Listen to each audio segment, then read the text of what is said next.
My name is Nick Conkle, and I'm lead gameplay designer for the Elder Scrolls Online.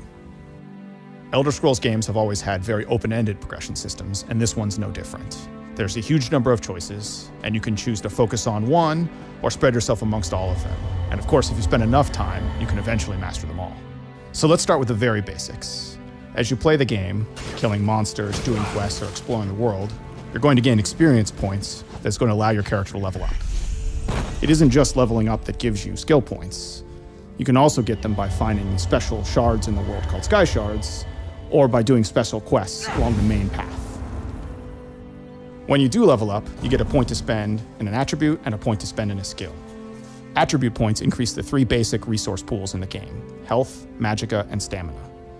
Health is drained when you take damage in combat, magicka when you cast spells, and stamina when you sprint or use weapon abilities. Attributes are how you define your character in broad terms. Do I want to be really survivable? Do I want to be a mage caster person? Or do I want to be a physical in-your-face type attacker? Skill points, on the other hand, allow you to define your character in a specific way. So you can spend a point to learn an ability or a spell, and abilities or spells belong to a skill line, which is a thematic connection of abilities. The more you use abilities from a specific skill line, like say Stone Fist from the Earth Magic skill, the more you'll have access to the abilities later in the line, like Petrify or Magma Armor.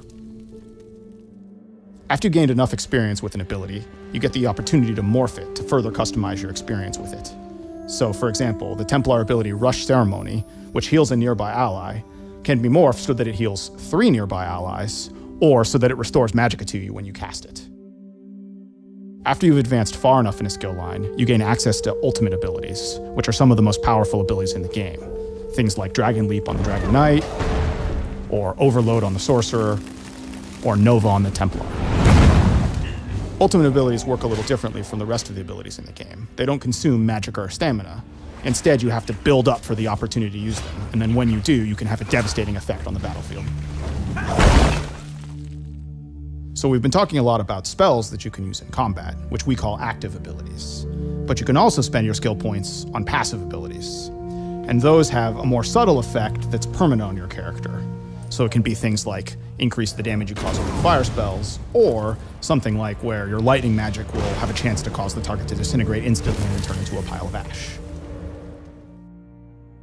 There are 2 decisions you make at character creation that will affect the skill lines you have as you progress your character further.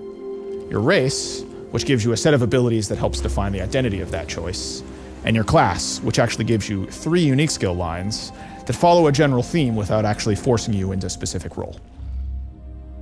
Your class and race skills only represent a fraction of what's possible to get in the game, though.